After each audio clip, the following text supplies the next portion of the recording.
And as we enter in the Spirit, I want you to flow out right now. Yes! Come on, church. Oh! Yes! Just extend your spirit.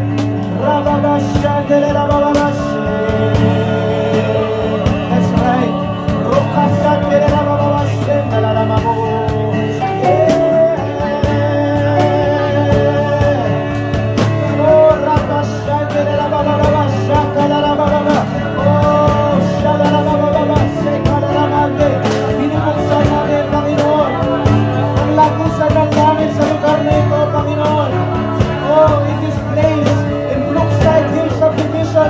Oh God, you're the King of Kings and the Lord of Lords.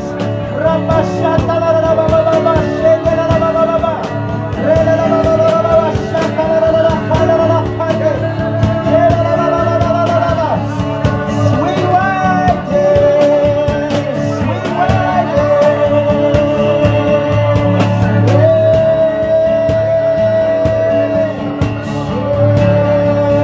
that's right. Come on,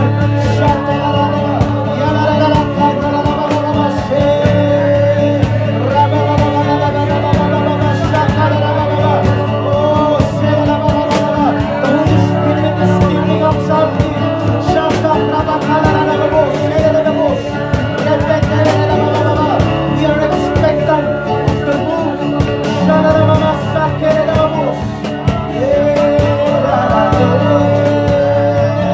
Oh, you can sing right now. Oh, you can sing right now.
Oh, we are here, Lord. Kami narito sa lugar na ito, Panginoon. And Lord, we came in this place. Kami ikaw lamang, Panginoon, ay makita namin. We may feel you, hear you, understand you, Lord, know you in a deeper measure, Lord. Yes. Oh, let your communion with the Lord. Let your communion with the Lord.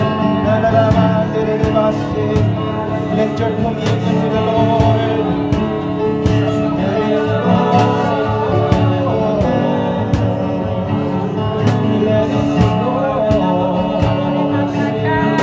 Let it flow. In this presence, this atmosphere, just let it flow.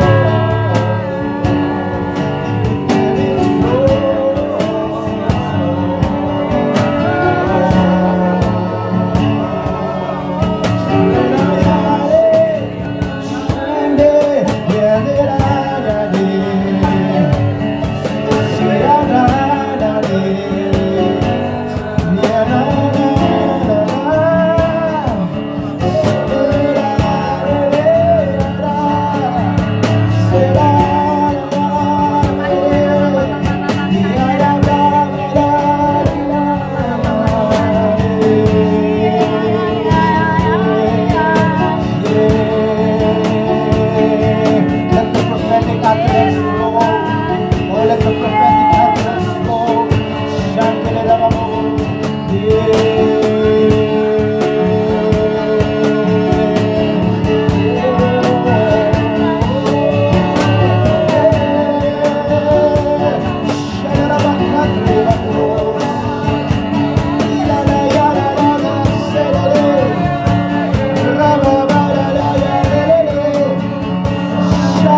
one purpose.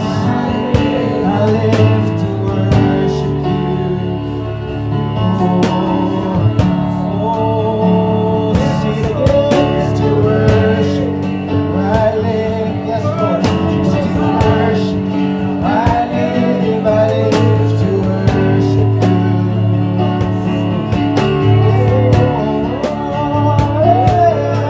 Just to worship. I live to worship. Yes. Oh, let the rhythm of your voices sing. Oh.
Voices be heard. Yeah, Jesus in the darkness. Yes. Oh, Jesus for my family. Jesus for my yes. I speak your holy name, Jesus. Your name, Jesus. Your name is power. Your name is healing. Your name is life. Right now, yes, break every stronghold.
speak your holy name, Jesus.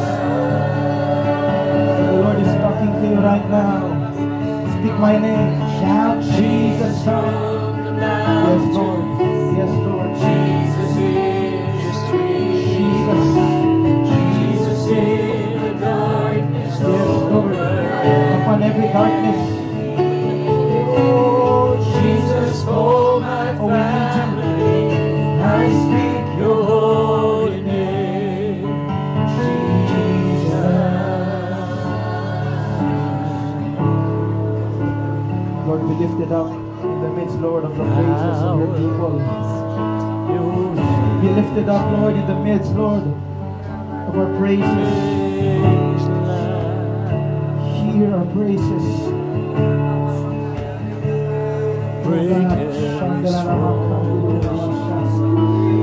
Hear our cry, Lord. We long to be in your presence. We long to be with you. We long, Lord, an encounter, Lord. Oh, let the hunger of the people. Oh, you came for the hungry. You came for the thirsty.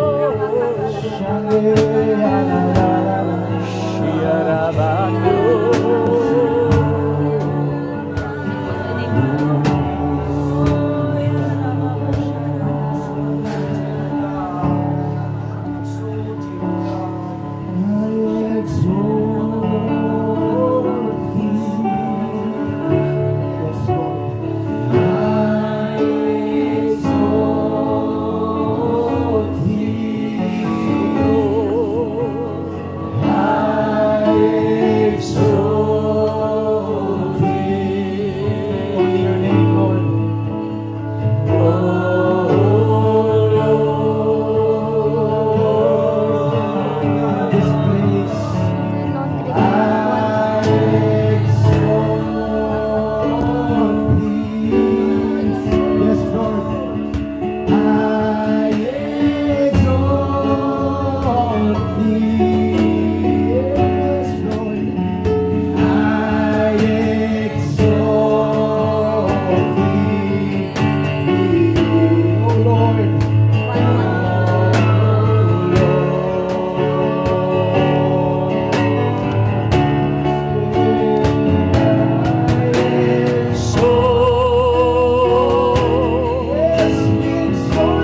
So just enjoy the presence of God in this place.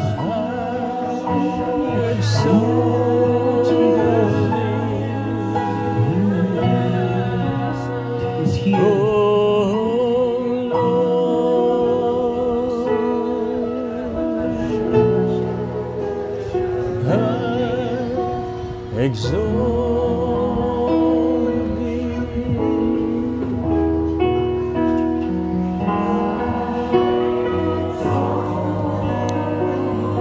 We exalt you, Lord.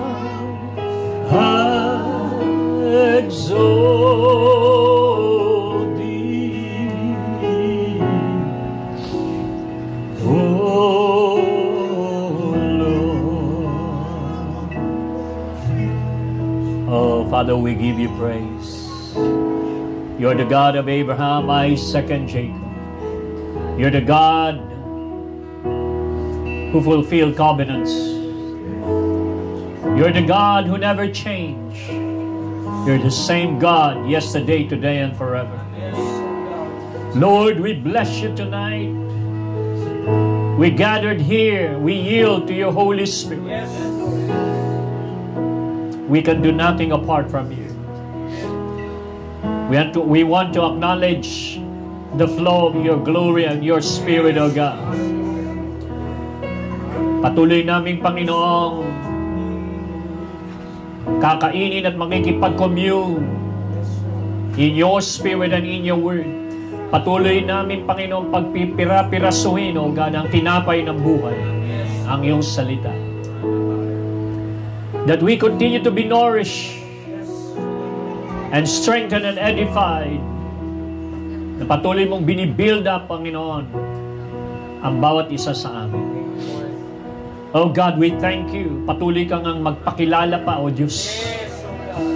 Gusto namin, Panginoon, na makilala ka pa, O Diyos, sa mas malalim na kaparaan. Habang kami, Panginoon, ay ibinibigay namin ang aming sarili.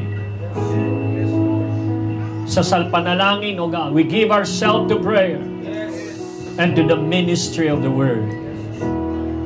Let the thoughts of the Lord, let the thoughts of our Father be discussed.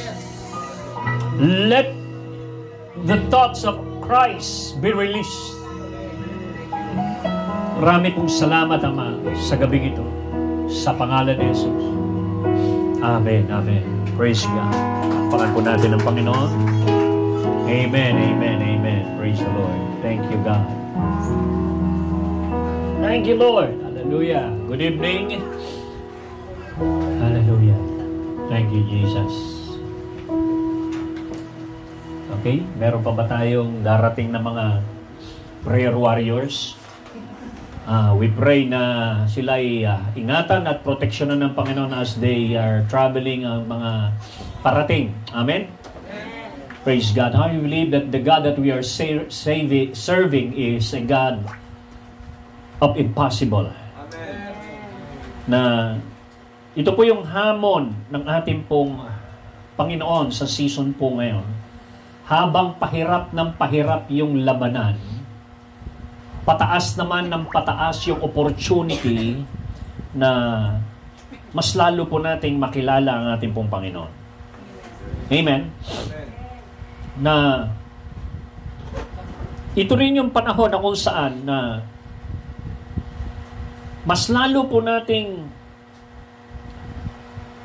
bigyan ng focus yung dapat na pagpokusan. Kasi marami pong nire-release na distractions ang kaaway para mawala ka doon sa season ng paghahanda.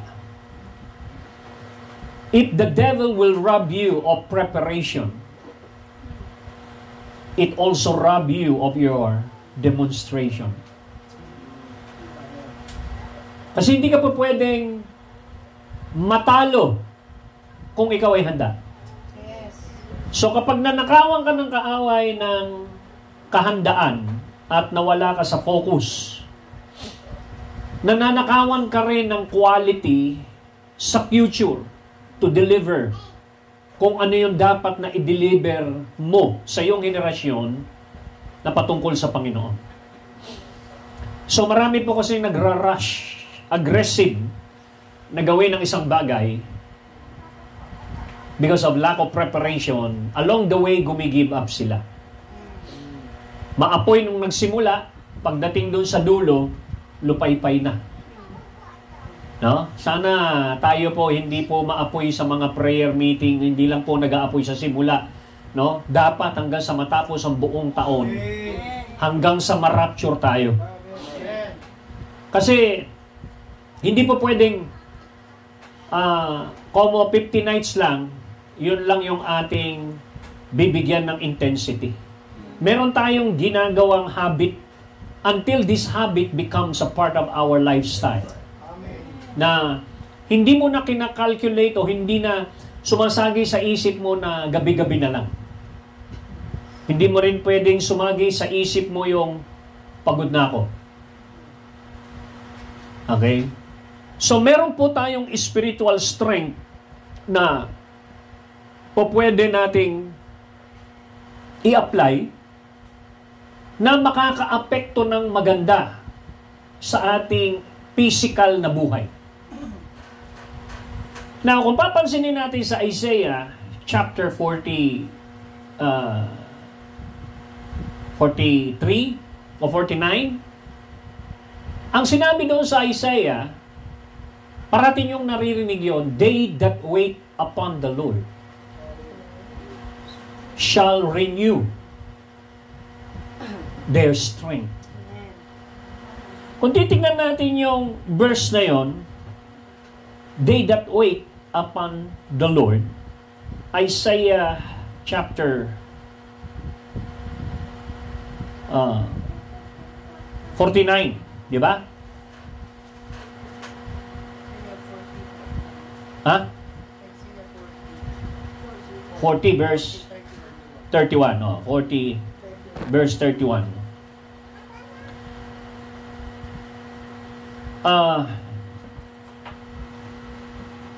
Bago kasi mag 31,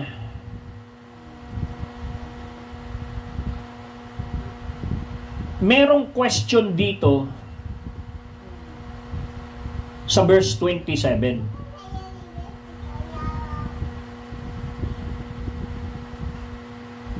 Pero sa verse 25, meron ding question si Lord. Kasi dalawa yung nagko-question dito eh. Una si Lord, sabi niya rito, verse 25, to whom will you compare me? Yun yung kanyang question. Or who is my equal, says the Holy One. Kung ikaw tatanungin doon sa question na yun, si Lord ang nagko-question, saan mo ba ako pwedeng ikumpara? O sino ba yung aking equal? Says the Holy One. No? So, to whom will you compare or count me equal?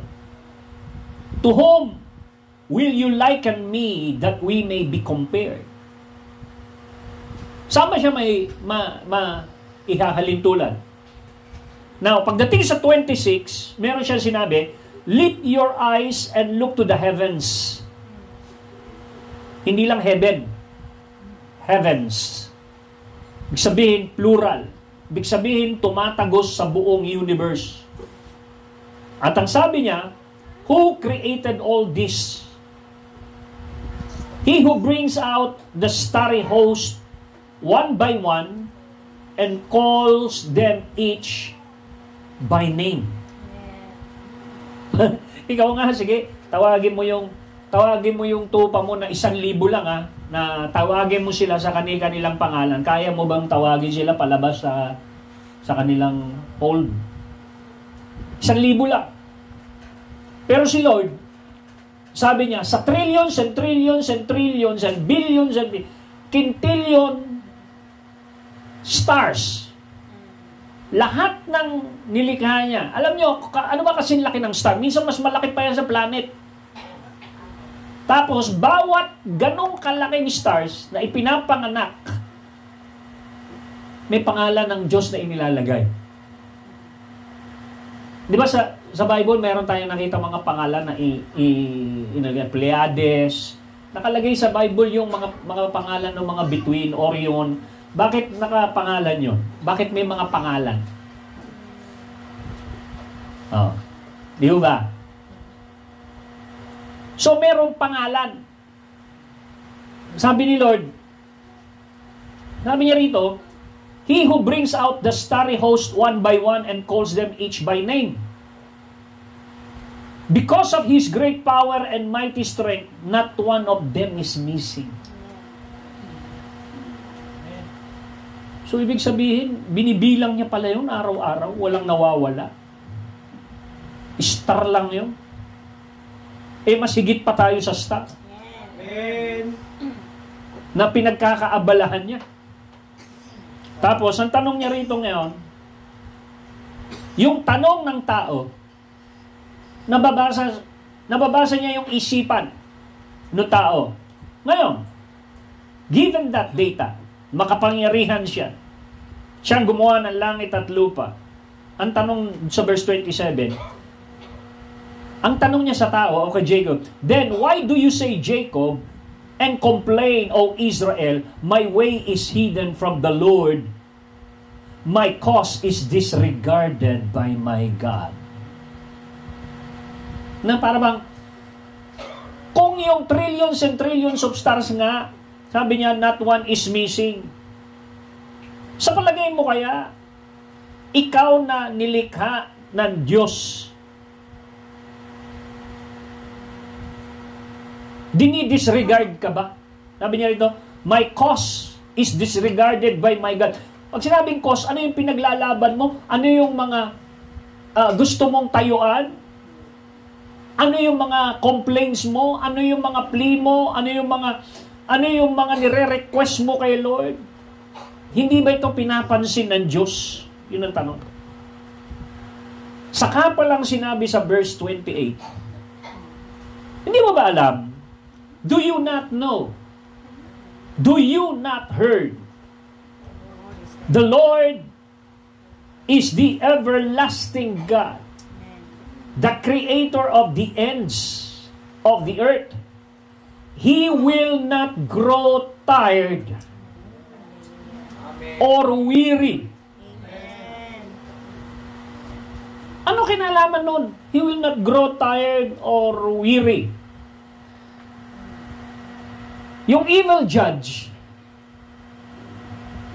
bumigay, he got tired, he fainted doon sa babae na nagpe-pray. Di ba sabi niya? Ginugulo na ako nito, winiwiri na ako nito. Yun ang sabi ng judge, evil judge. This woman weary me. Dito kabaliktaran, ang sabi niya, the everlasting God, He will not grow tired or weary.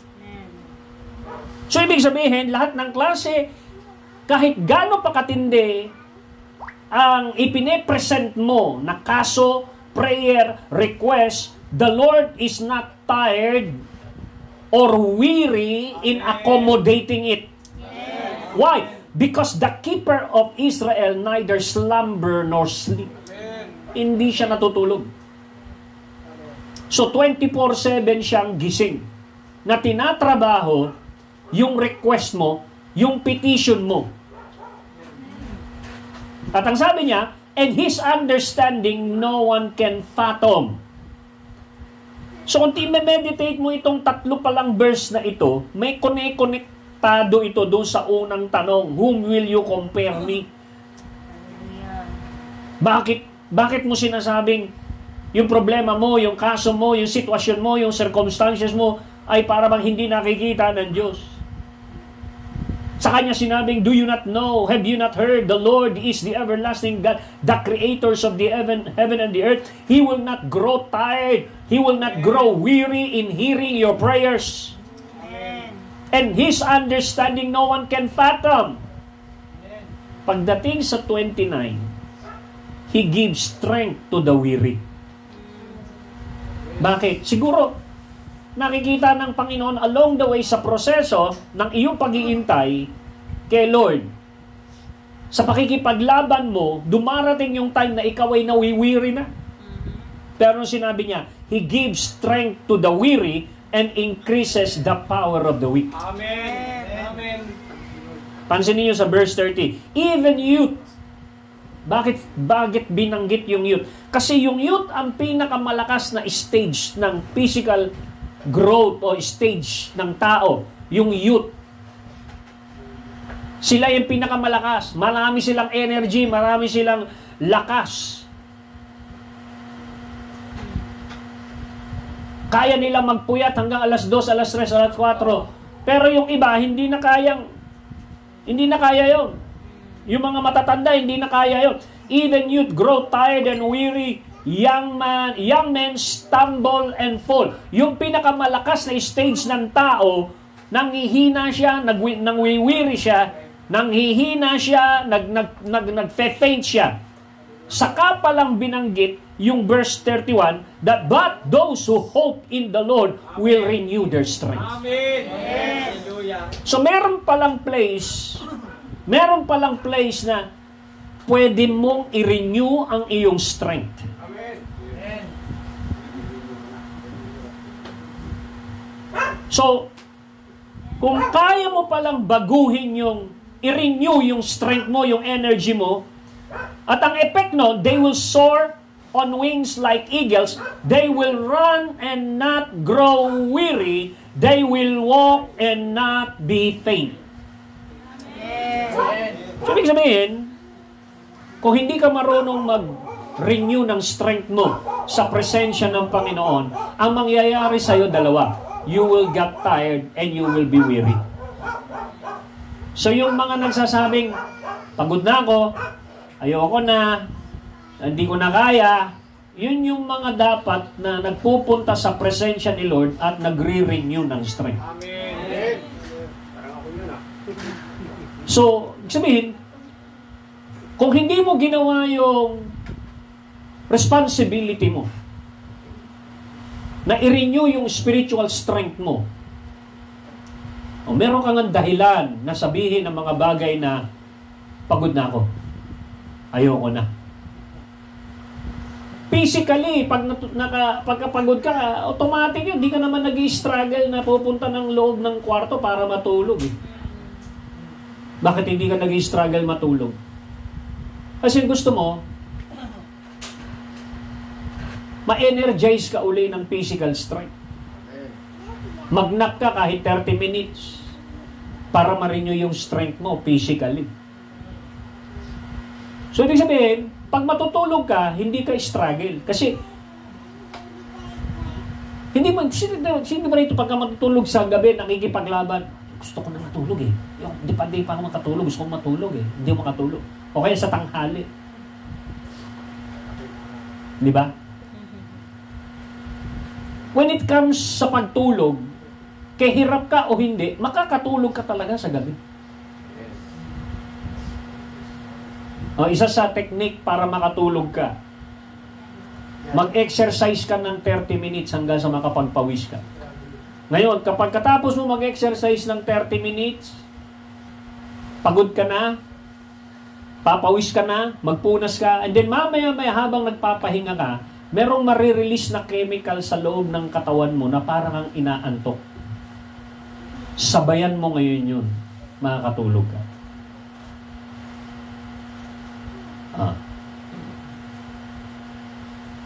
Physically, ang daling mag-recharge eh. Kung tutuusin. Walang struggle sa utak mo pagka gusto ko matulog. Hindi ka nag-struggle. Pero bakit pag magre-recharge ka ng spiritual strength, ang daming excuse. Magre-recharge ka ng prayer, busy ako. Dami kong ginagawa. Wala akong time. Hindi ko kaya. Oh, bakit meron mga ganun? Ibig sabihin, hindi pa nai-stabilize yung lifestyle nung tinatawag na renewing of your strength. They that wait upon the Lord shall renew their strength. So, meron palang place na marirenew yung strength mo, kaya lang, hindi mo dinesisyonan at hindi mo na-stabilize. Hello? So, pag sinabing they that wait, ibig sabihin nun, hindi ito passive waiting. Kinuha yung salitang wait sa salitang waiter. So, ibig sabihin, they that wait, hindi ito yung para bang wala kang ginagawa na nag-iintay ka lang. Hindi passive waiting ito. Active waiting ito. Pag sinabing they that wait, pinaglilingkuran mo. Ikaw yung waiter, naglilingkod ka kay Lord in prayer, in worship, in praise. Ang tawag doon, wait. You wait. Yung mga hari, alam mo, ang inaantay ng mga servant sa mga hari, yung kamay ng hari. As the servant wait for the master's hand. So, Lord, sabi ng Psalm, so, Lord, our soul wait on you. So, stand in attention yung mga espiritu nila doon sa kamay ng Panginoon. O kamay ng king na halimbawa, pumalakpak. Automatic yun. Meron nang darating doon na ubas. Pag isang palakpak, alak. Pag tatlong palakpak, meron mag-i-entertain sa harap. So, ang tinitignan ng mga servant is they wait upon the hand of the Lord. Ngayon, when you say you wait on the Lord, hindi lang kamay ang tinitignan mo, pati mukha ni Lord. You want to behold the face of God. Amen. So yung kompletong worship at intimacy sa Panginoon, yun yung sinasabing wait upon the Lord. Nag-worship ka, kasama na doon yung fasting, kasama na doon yung prayer, kasama doon yung warfare, kasama doon yung ginagawa mo sa loob ng presensya ng Panginoon. Kapag ginawa mo raw yun, naka-breakthrough ka, they that wait upon the Lord. Ang isa sa resulta, they renew their strength. So once your strength is renewed, walang dahilan para masabi mong ikaw ay nanlulupaypay. Walang dahilan na sabihin mo na ikaw ay weary. Hindi. Sabi rito, they will run and not grow weary. They will walk and not faint. So, ibig sabihin, may energy ka na tumakbo at meron ka pa rin spiritual energy na maglakad. Ibig sabihin, hindi ka mapapahinto kasi meron ka pang energy na hindi nauubos. Ibig sabihin, kaya ka lang nauubos, katulad ng kotse na humihinto dahil wala ka ng gasolina. Pero kung nagpupunta ka kay Lord at alam mong magpagasolina, lagi kang umaandar. So, yung mga taong hindi priority si Lord at walang seriousness kay Lord, mapapansin mo, madali silang ma-open, madaling malungkot, in short, madali silang magkaroon ng spiritual infection. Ano yung mga spiritual infection? Madaling ma-open. Hello? Kaya nga, si David, yung sa Psalm 23, laging sinabi, you anoint my head with oil. Alam niyo yung mga shepherd, ang laging ina-anoint ng olive oil, yung mga lalo na yung mga tenga nila, yung ulo nila, lalagyan nila ng oil para hindi sila kagatin ng maliliit na bugs. Yun yung purpose nun. You anoint my head with oil.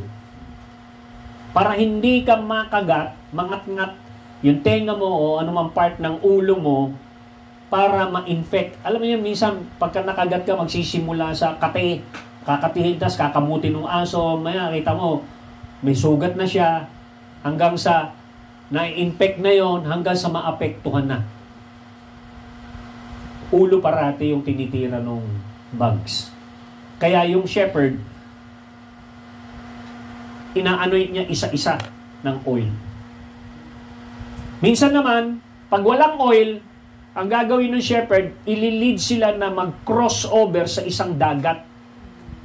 Lulublob sila dun sa dagat para yung kanilang mga parasite lumubog sila doon sa matinding salt, mamatay.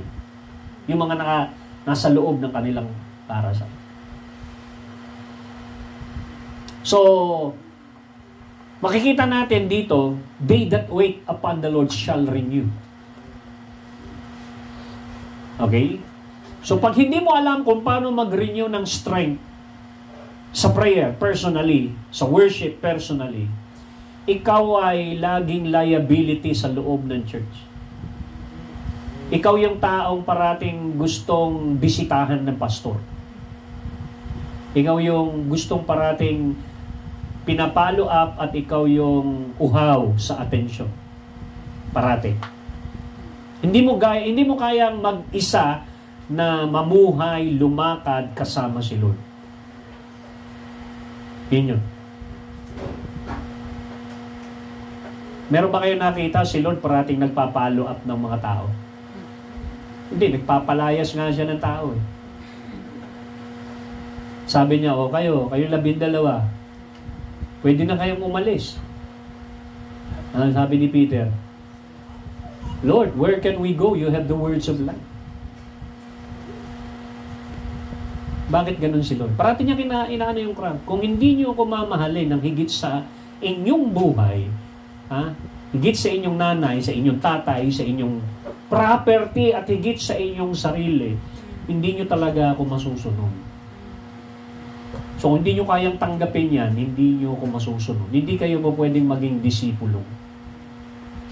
Mahihirapan lang kayong sumunod. Medyo mabigat yung mga words na yun. Kung hindi mo titignan sa perspective ng level ng seriousness ng pagsunod sa Panginoon, pwede mong ma-misinterpret si Lord. Ang tapang naman ni Lord magsalita. Akala ko ba God is a God of love? Di ba? Si Lord mismo nagpapalayas dun sa, di ba, una umalis yung 70. John chapter 6, kasi yung sinabi niya, ang aking laman, ang tunay na pagkain, ang aking dugo, tunay na inumin. Umalis yung 70, hindi na sumunod sa kanya. Hinabol ba niya? Hindi. Pagkatapos ng mga verse na yun, kinausap niya yung 12. Oy, kayong 12, pwede na kayong sumunod dun, sa 70. Nandito pa kayo.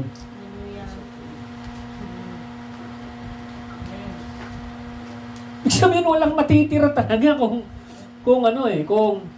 di ba?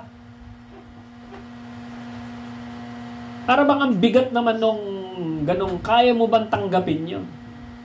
Kasi habang papunta doon sa krus, pabigat na ng pabigat yung demand. Pabigat na ng pabigat yung nung ang preaching, multiplication of bread, daming kumakain 5,000, daming sumusunod 5,000 na papakain, higit pa Pagka ang topic ay resurrection, ang daming tao Pagka yung topic ay yung healing the sick, raising the dead, ang daming tao Pero papunta na doon sa krus, si John na lang ang nakarating. Muntikan pa siyang di nakarating. So pagka-cross na, yung magdidemand na sa'yo ng sakripisyo, kumukonti. Sa palagay niyo, yung prayer, hindi sakripisyo yan.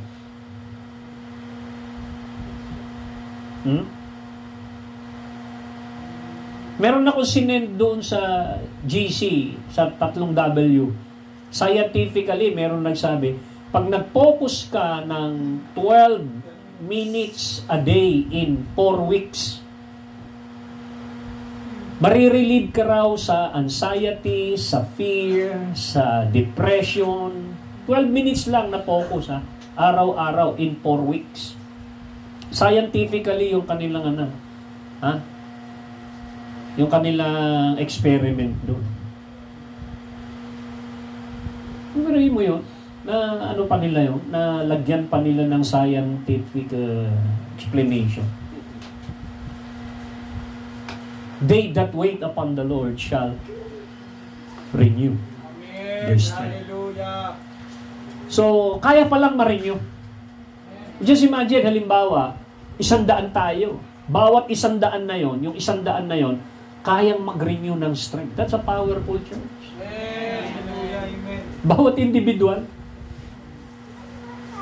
Di ba? Mas gusto ko na yung 100 member lang, lahat tayo na rapture, kaysa 1,000 lang, 1,000 sila mahigit, tapos 10 lang yung nasave. Nakasama sa rapture. Di ba sabi ni Lord, work out your salvation with fear and trembling. Bakit kaya pinawo-work out? Meron tayong dapat gawin. Ngayon, kung ang tingin mo sa Christianity, para bang automatic lahat, wala kang gagawin. Hindi magde-demand sa iyo ng oras si Lord. Hindi magde-demand ng prayer sa iyo si Lord. Hindi magde-demand ng faith sa iyo si Lord. Hindi magde-demand ng meditation sa iyo si Lord. Anong klaseng buhay meron ka? Spiritually. Hello? So, pag hindi mo ginawa yung dapat mong gawin spiritually, huwag ka magtataka bakit paulit-ulit na lang yung tinatawag na cycle of defeat. Na, bakit paulit-ulit na lang to? Nanggaling na ako rito, bakit ganito na naman yung buhay ko? So, bakit nandito na naman ako? Bakit paulit-ulit? May cycle eh. Di ba? Maliban na lamang, gumawa ka ng isang routine na bagong routine, you pay the price, then pwede ka mag-expect ng bago. Hindi mo pwedeng mag-expect ka ng bago doon sa dati mong ginagawa. Kung ang ginagawa mo ganun, ang resulta ganun. Hindi yung gumagawa ka ng ganun pa rin, tapos mag-expect ka ng bagong resulta. Ang tawag ni Einstein doon, foolishness. Luma yung routine mo, tapos mag-expect ka ng bago. Di ba? Walang mangyayari. Sabi ni Einstein. So kung titingnan natin yung sinasabi rito ng Panginoon, no? Ang unang point na pwede nating makita rito, even though God is the God of unlimited, He is the God of impossible. We can tap into that unlimited power and we can take hold the impossible of the impossible through what? Prayer. Kaya natin kumonekta, makatap. Alam mo yan. Kita niyo yung yung wire. Anong wire yan, Brother Tony? Na nakasabit niya. Wi-Fi. Okay. Halimbawa, merong wire dyan. Halimbawa, wire yan na tinatakbuhan ng 220 volts. Gusto mo maglagay ng socket dito. Saksakan, output, outlet. Wala ka nang makonektahan. Pwede kang tumap doon sa power na nandyan. Para magkaroon ka ng power dito, pwede mong maisaksak yung speaker, maisaksak yung computer, maisaksak yung mag-operate yung heater, kasi pwede kang mag-tap. Isipin mo si Lord yung power na yon, magtatap ka sa Kanya ng power, kaya pwede kang mag-operate ng extension ng Kanyang power dito sa lupa. So, ang church, magiging powerhouse ng healing, signs and wonders. Amen. Kung ano yung nangyayari sa Book of Acts, no? They gather daily, nagkakaroon ng mga lindol, ng earthquake kapag nag-worship sila. Bakit? Because they tap to the unlimited power of God and they appropriate the impossible. They can take hold of the impossible through what? Prayer. Through prayer. Nakakaranas sila ng mga imposibleng bagay dahil sila ay nakaka-breakthrough sa panalangin. Amen. Dati si Peter, tinutulugan lang yung prayer sa Gethsemane.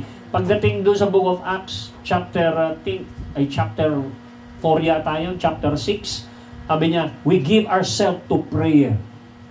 Prayer na, binibigyan niya na yung kanyang sarili sa prayer. Hindi na doon sa rest. Kaya makikita natin na parati silang nagpe-pray every 3 p.m. Papunta doon sa synagogue, silang dalawa ni John. Laging nagpe-pray silang dalawa. Hapon yun, 3 p.m. to the synagogue. Hanggang sa dumating yung time na yung lumpo doon sa Beautiful Gate, kinumand na nila na tumayo. So ganun yung church. He's a powerhouse na nakakonekta sa unlimited power ng Panginoon. Ba't sila ganun? Ba't sila umabot sa ganun? Kasi ang sipag nilang magdeposito ng prayer. Hindi sila nawawalan ng deposito. Pag sinamahan mo pa ng fasting yan, mas tumataas yung level ng deposito mo. Yung walang fasting, nagdideposito ka ng 500, puro 500 yung dinideposito mo. Walang fasting yun. Pero kapag nagsamahan mo ng fasting, nagiging 1,000 yung dinideposito mo. Malaki. Tumataas yung intensity. Now, sa Ephesians 3:20, hallelujah. Dahil alam natin kung paano, how do we appropriate the impossible and the unlimited power of God? Through what? Prayer. Hallelujah. Ephesians 3:20. Anong nakalagay dyan? Babasahin ko ito sa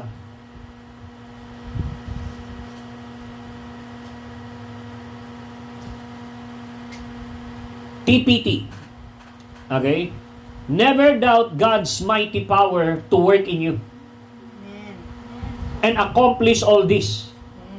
He will achieve infinitely more than your greatest request, your most unbelievable dream, and exceed your wildest imagination. He will outdo them all, for His miraculous power constantly energizes you.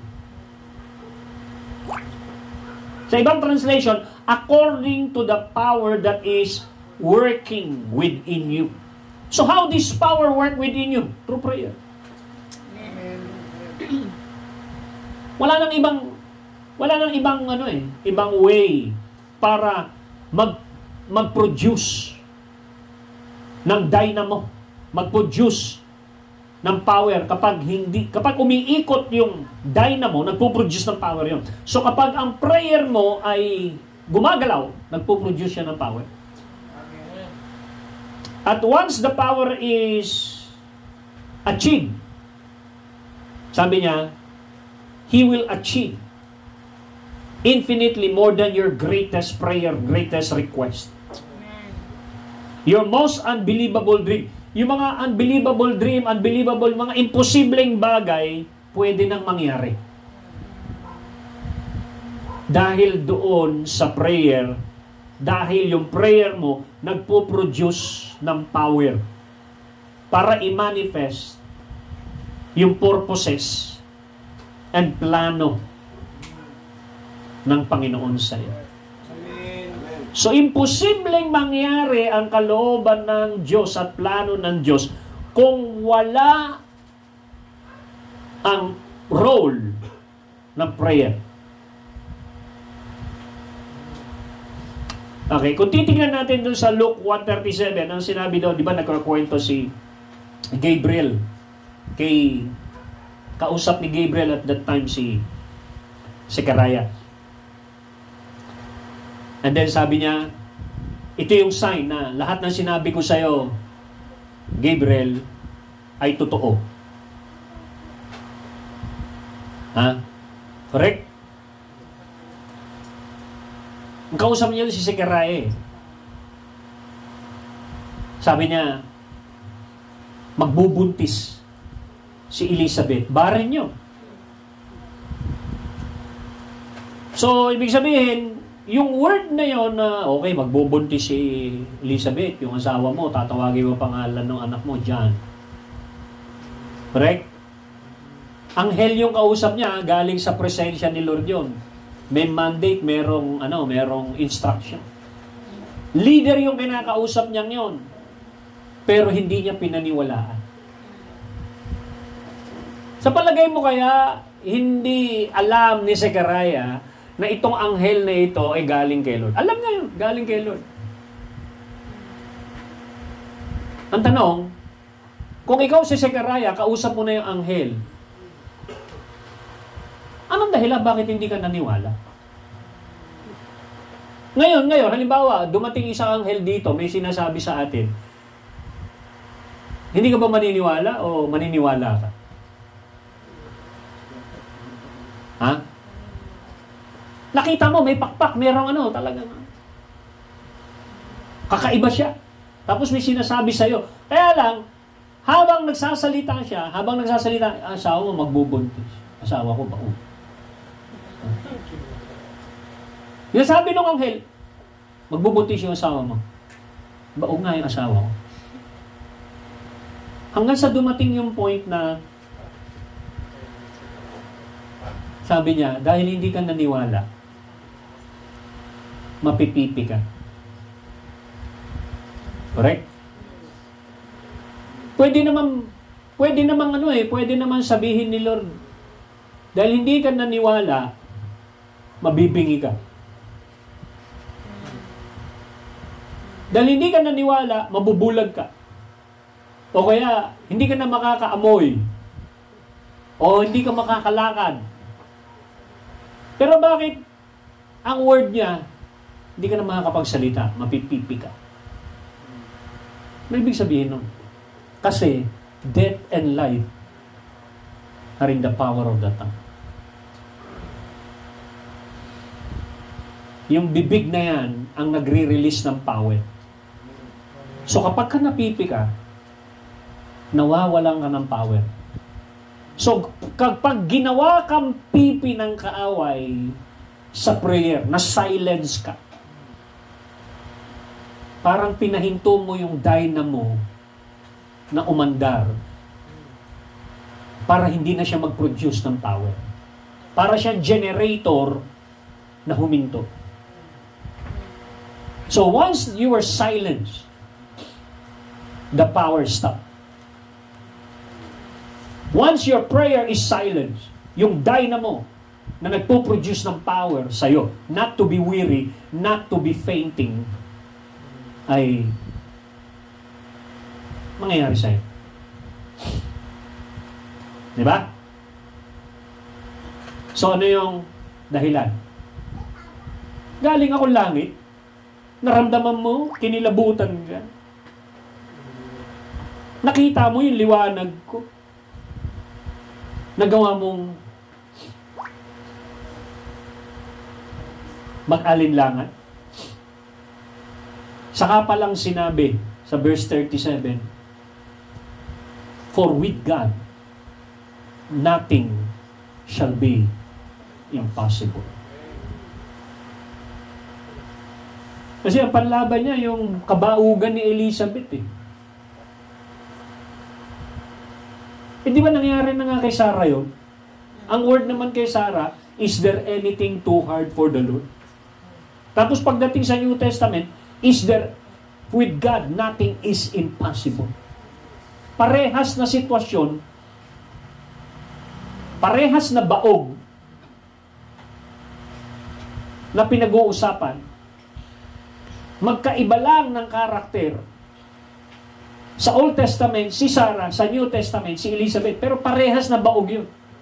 Pero yung word ni Lord, parehas din. Sabi niya, is there anything too hard for the Lord? And with God, nothing is impossible. So, ibig sabihin, tama yung sinasabi ng Isaiah. Who can compare? Who will match? Who is my equal? Kung ganito yung magiging pananaw mo, so, napaka-importante na talagang mag-engage ka at huwag mapagod sa prayer. Sabi niyo, sa Luke 1:37, sabi niyo, with God, nothing shall be impossible. Pagdating sa Matthew 17:20, yung background nito, nagpapalaya sila ng demonyo. Ang tagal na. Hindi umalis-alis yung demonyo. Then nagtanong sila, Lord, bakit hindi umalis tong demonyo ito? Ginamit naman namin yung pangalan mo. Matthew 17:20. Ano sagot ni Jesus? Jesus said to them, because of your what? Unbelief. So pwede ka palang gumamit ng pangalan ni Lord, and yet nando ka sa spirit of unbelief. Pwede ka palang mag-pray, but you are in the spirit of unbelief.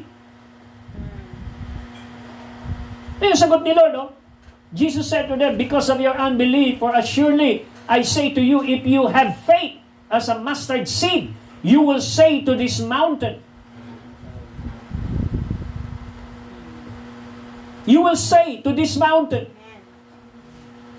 Palitan mo yung say ng pray. You will pray to this mountain. You can pray out and command, and you shall decree to this mountain, move from here to there, and it will move. Amen. So, ibig sabihin, ano magpapagalaw, magpapabago ng sitwasyon? It's the declaration of faith. It's the word of faith. It's the prayer of faith. Amen. The prayer of faith. Kaya ang sabi niya rito, if you believe, sabi niya rito, kung sa Luke 1:37, ang sabi, with God nothing shall be impossible, dito naman, sabi niya rito, and it will move, and nothing will be impossible for you. Amen. Hindi sinabing nothing will be impossible to God. Ang sabi, nothing will be impossible for you. When you operate into this dimension ng faith. However, sabi niya, itong klaseng level na ito na labanan, ang input dyan, hindi lang basta prayer. May kasamang fasting. So, may level. So, mas mataas yung presyo, mas maganda yung resulta. Mas mataas yung quality. So, ito yung parating hamon ng Panginoon sa atin. Gustong-gusto kong gumalaw ng matindi sa inyo. Pero the way you prepare the way of the Lord is hindi nyo alam kung paano ihanda ang dadaanan ni Lord. So, paano mo ihanda yung dadaanan ni Lord? Sa Joel, nagsabi, rend your heart and not your garment. Repent. Di ba? Fast. Put on sackcloth. Yung dadaanan daw ng Panginoon, plansyahin yung road. Pag may bundok na nagmamataas, ibaba. Pag meron lambak na false humility, itaas. Kailangan patag yung dadaanan. Straight. Make the way of the Lord straight. Di ba? So kapag nagpe-prepare pala tayo ng dadaanan ni Lord, sine-check na natin yung buhay natin, yung isipan natin, nagre-repent na tayo, hindi tayo basta lang pupunta lang sa prayer meeting na walang nalilinis sa buhay natin, nababago, nabe-break, napaplansya, according to His standard. Yun yung ibig sabihin ng prepare ye the way of the Lord. Di ba, sumisigaw si John the Baptist, prepare the way of the Lord. Repent. Meron kasamang word na repent. Repent, that prepare ye the way of the Lord. May kasamang repentance yun. Para, para siya ay merong madaanan. Ibig sabihin, walang problema kay Lord sa visitation, sa pagpunta niya sa atin. Parang ganito Kung gusto mong pumunta yung train sa'yo, maghanda ka ng release. Halimbawa, yan, pader yan. Gusto mong mawasak yung pader niyan. Itong pader na ito. Lord, i-break mo nga ito. O sige, i-break ko yan.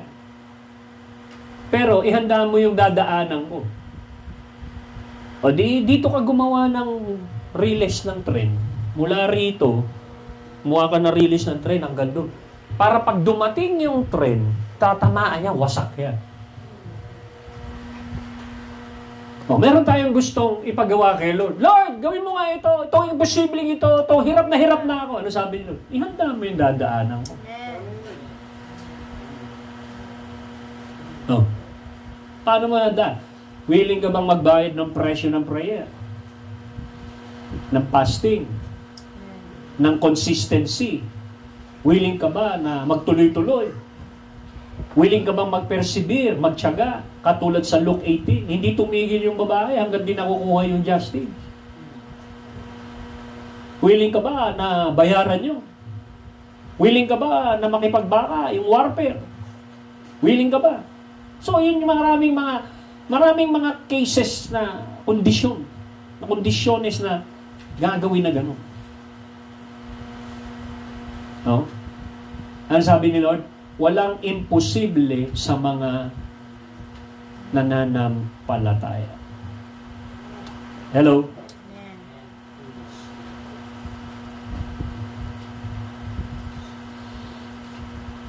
Pangalawa, kung titignan po natin, si David, may meditation siya na sabi niya, the Lord is my shepherd, I shall not want. Pag anahin mo yung imagination mo, the Lord is my shepherd, I shall not want. Hindi ako magkukulang. Kinakanta pa natin, ang Diyos, si Jesus, ang aking pastol, di na ako magkukulang. Siya'y sapat na at higit pa. Kung kakantahin mo lang yun sa bibig at hindi konektado yun sa imahinasyon mo, walang kwenta yan. So, ibig sabihin, if you are praying, if it is not equal to your imagination, what you are saying is without power. Magkakaroon lang ng kapangyarihan ang sinasabi mo kapag ang sinasabi mo ay konektado doon sa imahinasyon mo.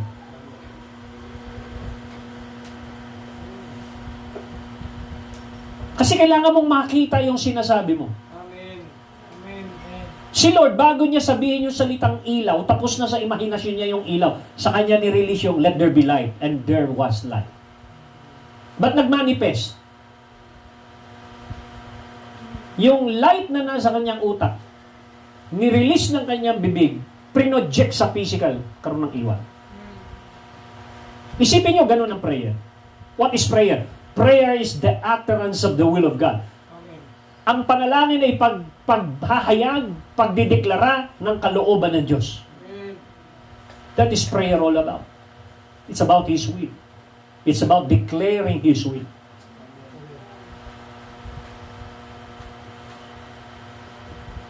Amen? Now, kung titignan natin dito,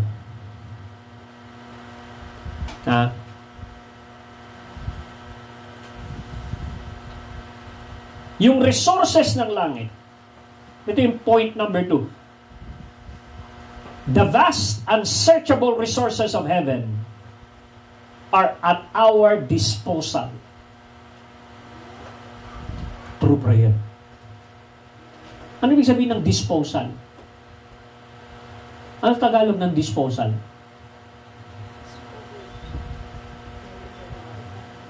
Nagre-release. Nakita na kayo ng water dispenser. Ano yung water dispenser? Yun yung pinupuntahan mong station ng tubig na igaganon mo yung baso. Ang tawag doon, water dispenser. Di ba? Pwede kang kumuha ng mainit. Pwede kang kumuha ng malamig. Correct? So, ano yung resources doon? Yung tubig. Isipin mo, yung tubig, yun yung resources ng langit. Ikaw yung water dispenser. So para ma-release lang yun, ma-open up yun, meron lang mag-move at kumonekta doon. So we as a church, once na meron lang tayong connection, lahat ng resources na kakailanganin talaga, sigurado namang magmamanifest. Sigurado naman merong mangyayari. Kaya lang, hindi natin ginagawang panay-panay ito para bang ang prayer para sa iba kapag may problema ka lang. Hindi ito yung para bang nagpe-pray ka dahil lifestyle mo yun or normal sa'yo yun. Hindi ko na kailangan ng crisis para i-push ako sa prayer. Hindi na kailangan mapugutan ng ulo si James para mag-pray ako ng merong intensity. Kaya pansinin niyo sa Acts chapter 4, di ba? Acts chapter 4, di ba? Chapter 12, di ba? Nakikita natin na nag-pray yung church with such intensity dahil pinugutan si James. Pero makita mo, dahil sa na-discover na nila yung prayer na ganun katindi. Yung meeting nila, hindi tuwing Sunday lang eh. They gather daily. Eh, noong unang panahon na yon, wala pang kotse, wala pang bike, wala pang motorcycle. Wala pang washing machine. Hello? Ano ibig sabihin nun? Pag meron kang motorbike, meron kang kotse, ibig sabihin yung 10 kilometro, madali nang puntahan. Kasi may kotse ka, may motor ka. Pag meron kang washing machine, tas meron ka pang dryer, yung lalaban mo ng 5 oras, malalaban mo na lang ng 1 oras dahil sa washing machine. Correct? Eh bakit sila nagagawa nilang mag-meet araw-araw tapos ang meeting nila matindi, naabot na mga 5 oras pataas. Araw-araw. Walang washing machine, walang mga kotse, walang bisikleta. Ang ginagawa lang nila para makapag-meet sila, lumalakad sila ng kilometro. Lakad lang. Tapos, tayo na nandito, may kotse, merong motor. Ano dahilan? Ba't di ka nakapunta? Ang sagot, wala akong oras. Eh, paano na yun sa Book of Acts? Walang motor, walang kotse. Ba't may oras? So, hindi totoong wala kang oras. Hindi ka gumawa ng oras para kay Lord.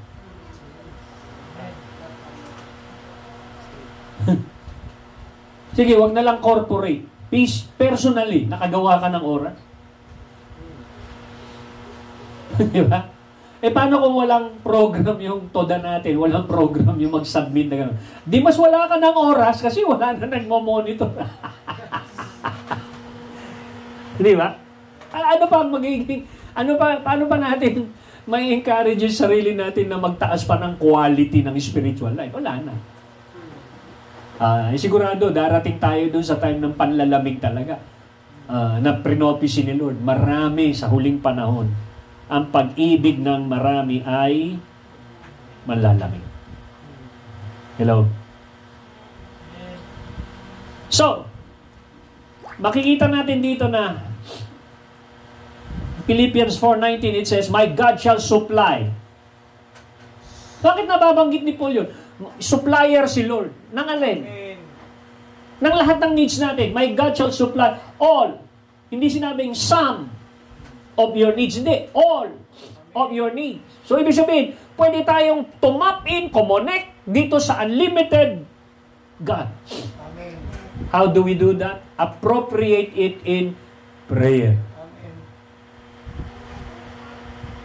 At ang dami mong resources para pakinggan ka. Pwede kang mapakinggan dahil sa dugo ni Jesus. Pwede kang mapakinggan dahil sa pangalan ni Jesus. Pwede kang mapakinggan dahil lumalakad ka sa righteousness and holiness. Pwede kang mapakinggan dahil sa tipan ng Panginoon. Pwede mong gamitin ang pangalan ni Lord, ang dugo ni Lord, para ikaw ay mapakinggan. So, imposible hindi ka makakakonect.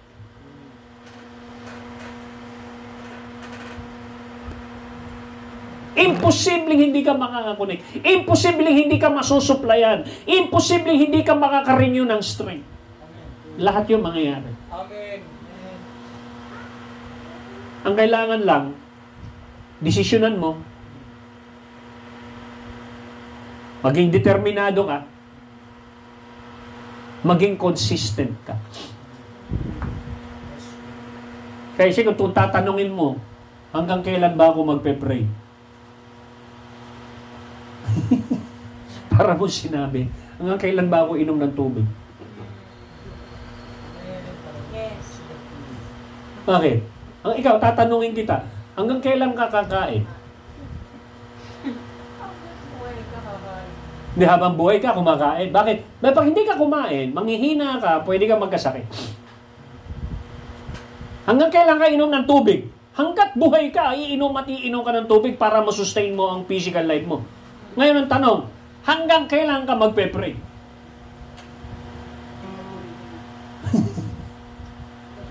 Ganon din, di ba? Para mabuhay ka spiritually, kailangan mo mag-pray. Ha?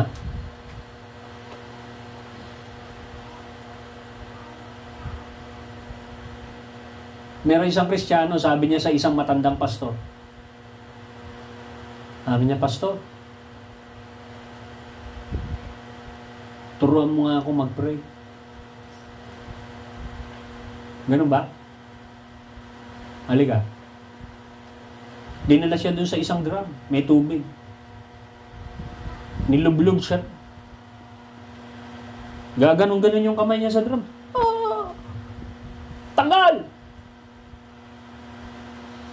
Tapos nun, inangat siya. Ano gusto mo? Hangin, pastor, hangin. Akala ko ba prayer? Ngayon, sabi nung pastor, kung hindi mo nanasain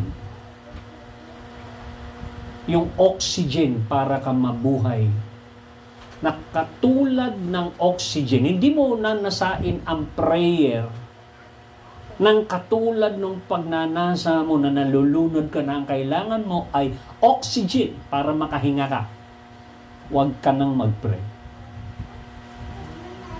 Ganun niya dinescribe at dinemonstrate yung kailangan mong mag-pray.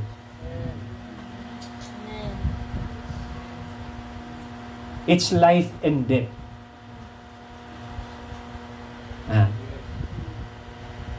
I will give you one last verse para mag-pray po tayo, ma-encourage. Palasak itong verse na ito. Ano yung tanong? Hanggang kailan ka magpe-pray? The answer is, never stop praying until it manifests. Amen. Then you go to the next level. Hindi tayo ihinto hanggat hindi kumikilos ang kamay ng Diyos. Hanggat hindi nagmamanifest. Matthew chapter 7, verse 8. Sa Amplified, ang nakalagay dito, for everyone who keeps on asking. Sa inyo, wala yung salitang keep on. Doon sa ibang verse nyo, di ba? Sa ibang version, wala. Sa Amplified, meron. Ang nakalagay, for everyone who keep on asking, receives. And he who keeps on seeking, finds. And to him who keeps on knocking, the door will be open. So ano yung keyword dito? Hindi yung pagnanak, yung keep on knocking. Hindi yung seeking, yung keep on seeking. Isipin ninyo, kumakatok ka. Ba't ang tagal magising nasa loob? Kumakatok ka. Ano mga dahilan? Ano possible na dahilan bakit hindi nagigising yun nasa loob? Maaring mahina yung katok mo. Maaring yung katok mo parang ganyan lang. Tapos yung natutulog nandun sa kabilang ano. Maririnig ka ba? Yung ngayon kasi uso ngayon, may doorbell na di ba? Eh kung mahimbig ang tulog niya, kahit naka-doorbell pa, hindi mo maririnig pa. Correct? So, ibig sabihin, itodo mo yung lakas mo. Amen. Kasi kung magpe-pray ka, tao po. Tao po. Hindi ganun. Tao po! Dapat niya panggising talaga.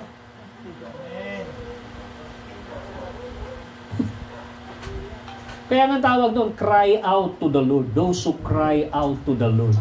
Agonizing in prayer. He cried with a loud voice. Yun yung expression ng prayer. Diba? Hindi ito yung very casual. Amat Panginoon, praying ka. Okay. Thank you, Lord. Meron mga ganyan talaga na with all your heart. Meron mga ganun talaga eh. Pero merong mga time na i-demand ka ng langit ng para kang lumalaban.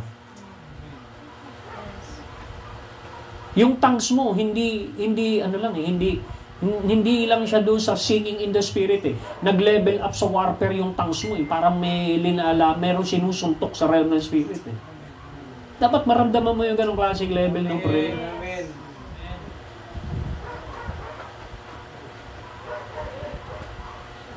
Huh? So, keep on. Ang nakalagay, keep on asking. Keep on knocking. Hanggang sa magbukas yung pinto.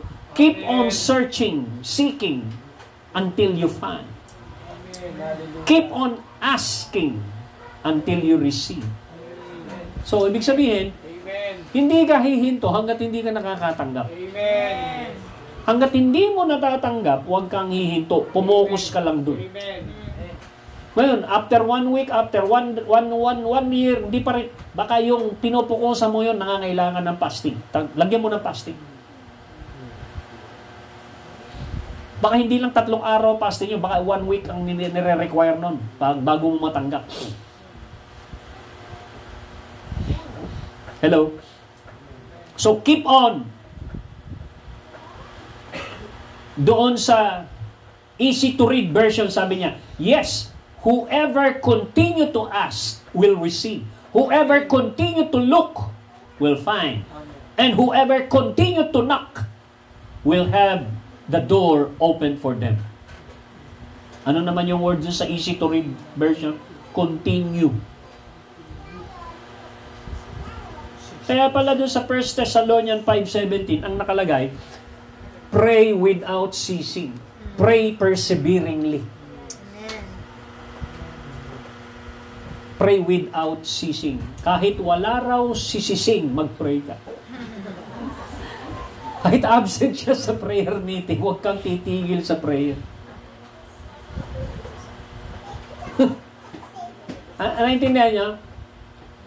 Kasi hindi naman po pwedeng parang baby yung perspective mo ng prayer. Makahingi ka lang, puro material things lang, tapos hindi ka lumalim, no, walang relationship building kay Lord, hindi ka lumalim sa commitment, hindi ka lumalim sa righteousness, hindi ka lumalim sa holiness, walang kwenta yung prayer mo. Ibig sabihin, yung prayer life mo hindi lumalago. Bakit? Walang lumalago sa yung commitment. Hindi ka nagiging banal, hindi ka tumataas sa righteousness, hindi ka nagugutom sa word. Ha? Hindi, ibig sabihin, in short, ang gusto mo lang, yung gustong ibigay ni Lord, pero overall na yon, wala kang alam na perspective ng prayer, kundi may matanggap materially. Pero hindi mo alam ang purpose ng prayer is paglalim ng relasyon kay Lord. Amen.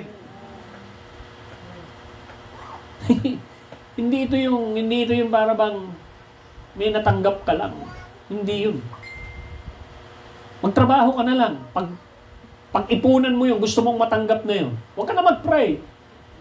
Kasi yun lang, kung yun lang ang hanap mo, kung material things lang ang hanap mo, ang payo ko sa'yo, huwag ka na mag-pray. Magtrabaho ka, kumita ka ng pera, pag-ipunan mo. Kasi yun lang naman ang focus mo, yung matatanggap na yun. Hindi, ang focus mo, hindi naman para lumalim kay Lord, hindi naman para makilala siya eh. So what's the use of using God with temporary things without deepening your relationship to Him, and by that relationship, you are going to experience a transformed life. Nagkaroon ka ng kotse, hindi ka naman nabago. Nagkaroon ka ng bisikleta, hindi ka naman nabago. Well, bakit ka pa nag-pray? Nakatanggap ka ng 10,000, wala namang nabago sa buhay mo. Naging milyonaryo ka. Sinasabi, salamat Lord sa milyon! Pero hindi ka nabago. Walang commitment sa iyo. Hindi ka nagbasa ng Bible, hindi ka nagutom sa Word, hindi ka lumakad sa righteousness, pero tuwang-tuwa ka, ang dami mong material things na nakukuha kay Lord. Si Lord pa ba yung nagbibigay sa iyo? O si Satanas na? Teach it. Pag hindi mo nabuksan yung kaisipan mo, na kaya palang magbigay ni Satanas ang buong mundo, mawala lang talaga yung intimacy ng worship. Kala mo si Lord pa rin yung pinupuntahan mo. Naggoyo ka na ng kaaway. Si Satanas na pala yung nagbibigay sa iyo. Kasi gusto mong tumanggap ng isang bagay nang walang paglalim ng relasyon kay Lord, walang pagbabago sa buhay mo, walang holiness, walang righteousness na epekto yung prayer mo. Walang kwenta yung prayer na yan. Trabaho ka na lang. Kung puro material things lang ang end result ng gusto mo mangyari.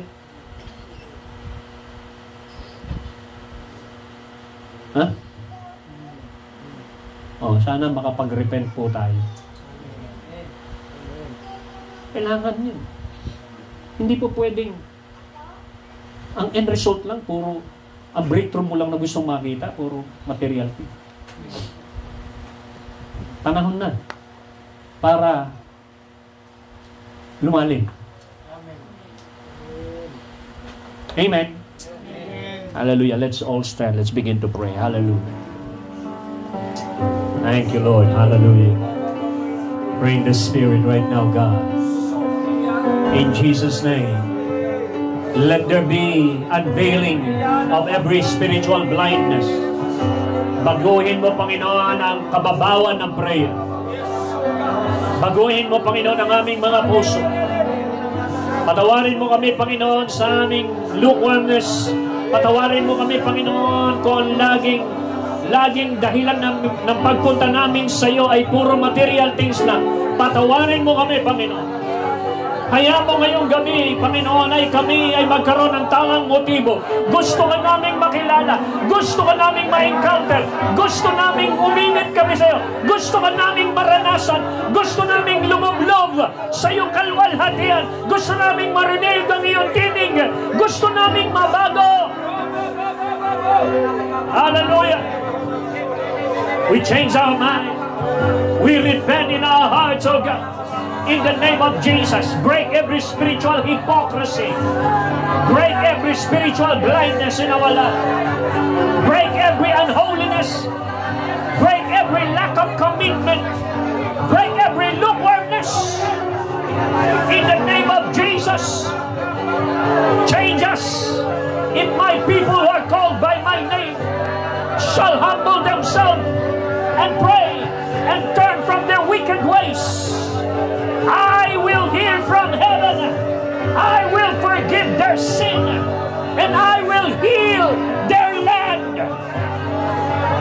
Sikaraba. I want to know you, Lord. Forgive me. Forgive us. Cleanse us by the blood of Jesus.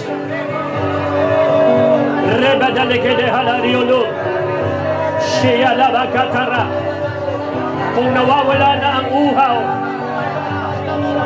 Ibalik mo ang uhaw namin, O Diyos, kung nawawala na ang gutom sa katwiran at kalooban ng Diyos. Ibalik mo ang gutom sa salita ng Diyos at sa iyong presensya. Holy Spirit, breakthrough. Soramadalagudalaba, Shialababa, Rebadalababa. Prayer that changes life. Prayer that deepens our relationship. Prayer that transforms us. Prayer that heals our body. Prayer that restores every works, oh God of the Holy Spirit. Prayer that restores everything that the devil has stolen.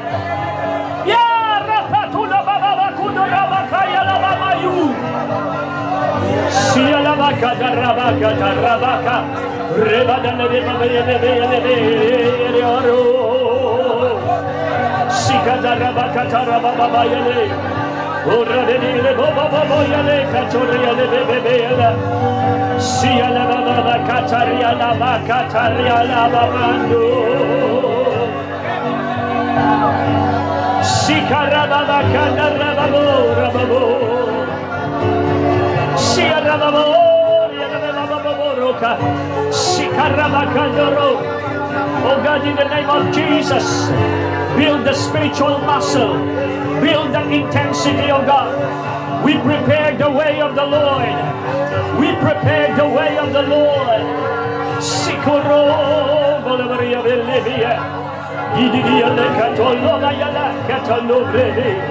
Rabagala Baba Buyele, Roca Terriere. Usariala Yala. Rabado Rabadale Baba.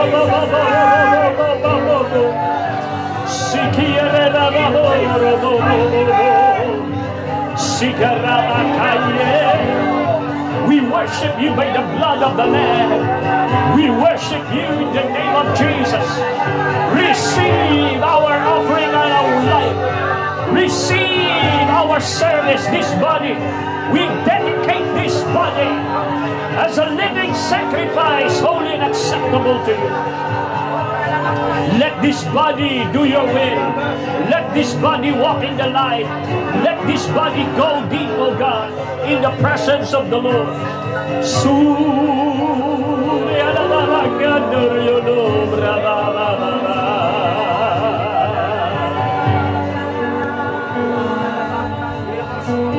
A heart that hides your word, so that sin will not come in. A heart that's undivided, but one you rule and reign. A heart that beats compassion, that pleases you, my Lord. A sweet aroma of worship that rises to your throne. A heart that hides your word, a heart that hides your word, so that sin will not come in. A heart that's undivided, the one you rule and reign. A heart that beats compassion, that pleases you, my Lord. A sweet aroma of worship that rises to your throne. Isang pusong tapat, isang pusong tapat, na sa'yo'y nagmamahal. Isang pusong sa'yo'y walang alinlangan. Isang pusong itinitimo na ika'y parangalan. Ang pupuri sa'yo lang. Jesus. Sing it again. Isang pusong tapat. Isang pusong tapat na sa'yo'y nagmamahal. Isang pusong sa'yo'y walang alinlangan. Isang pusong itinitibok na ika'y parang ngalan. Ako'y magpupuri sa'yo lamang, Jesus. For the last time. Oh, a heart that hides your word, so that sin will not come in. A heart that's undivided, but one you rule and reign. A heart that beats compassion, that pleases you, my Lord. A sweet aroma of worship that rises to your throne. A sweet aroma, a sweet aroma of worship, a sweet aroma of worship, a sweet aroma of worship, a sweet aroma of worship, a sweet aroma of worship that rises to your throne. Oh, sing in the Spirit. Rebakatalaveria lavakaya lava. Sia lavabo, via lavo. Sia lavabo, via vaya, pasoria va. Oh, roba vaya, sia lavo.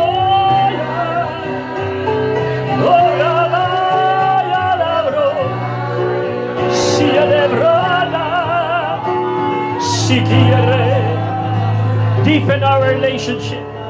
Oh, we go to the next level of relationship with you, oh God.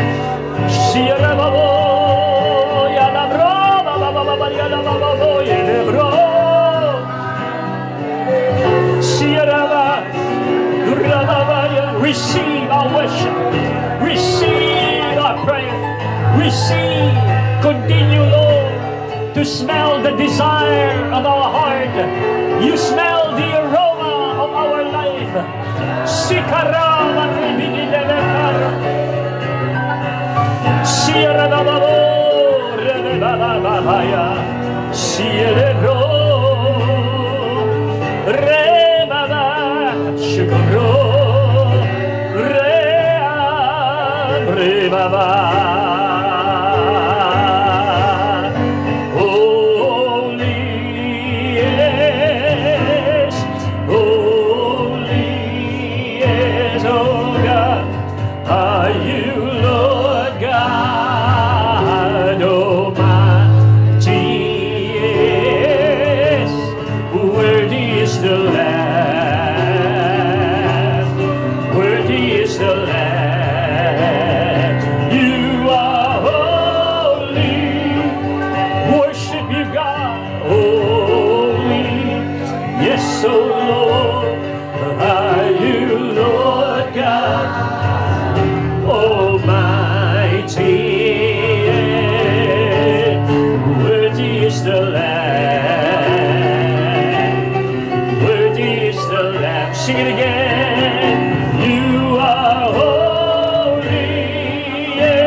katara. Sia la baba katale di oro kotaria. Rebedele di la baba kataria.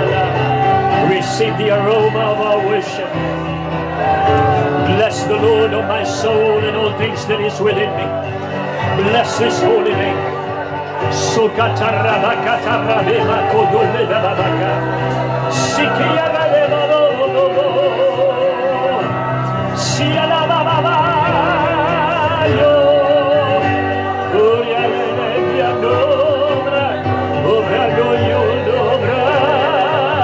Sia re akaria. Oh rabakatara. Sia la baba. Sia la baba. Oria la oria babo. Sia la bro. Oria la oria ba.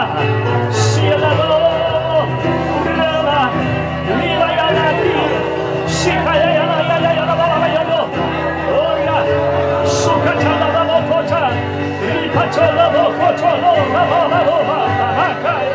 Shikata la kaya rokoto.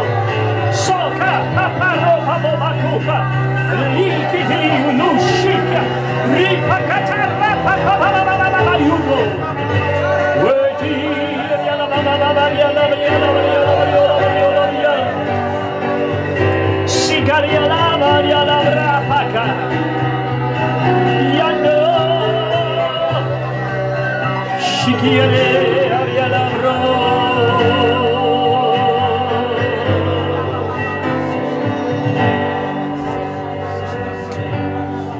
Worthy is the Lamb. Worthy is the Lamb. You are holy. Your holy presence invade our being. Let the fire of your holiness invade every soul. Mighty.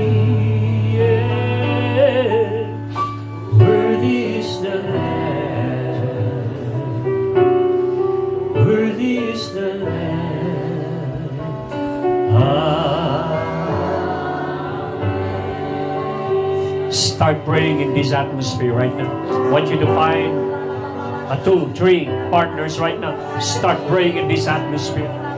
Hallelujah. Agree on anything. Agree on the will of God. Agree on the promises of God. We agree, oh God. We declare your word. Put your words, put your will into our hearts, into our mind, into our mouths. We release, oh God, in the name of Jesus, over your family, over the church, over every provision, oh God, in the name of Jesus.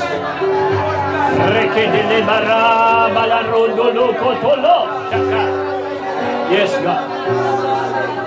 Thank you, Lord. Yes, Lord.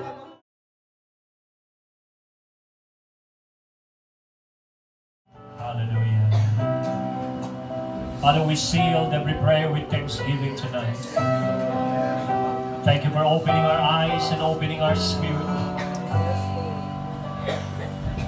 Thank you, Lord, those who are connected to you tonight, they renew their strength. Thank you, Lord, for the renewed strength, renewed grace, renewed anointing, renewed understanding, oh God, that we will continue to run and not grow weary. We will walk in the light and will not faint until all of us reach destiny, O Lord. Salamat, Panginoon, sa gabing ito. Salamat sa idinagdag mo sa amin, banal na Espiritu Santo. Oh, hallelujah. Let's seal every prayer with thanksgiving right now, everyone. Yes, be alert in thanksgiving. Thank you, Lord, for divine restoration of everything that the devil has stolen. Thank you, Lord, for your angels are activated, delivering our answers to prayer. Thank you, Lord, for the victory of God in the name of Jesus and by the blood of Jesus. Thank you, Lord. Thank you, Lord. Changing our life, our heart, our mind, as we continue to go deep into you, O Lord. We bless you. Receive honor and glory. In Jesus' name we pray. Amen. Amen. Hallelujah.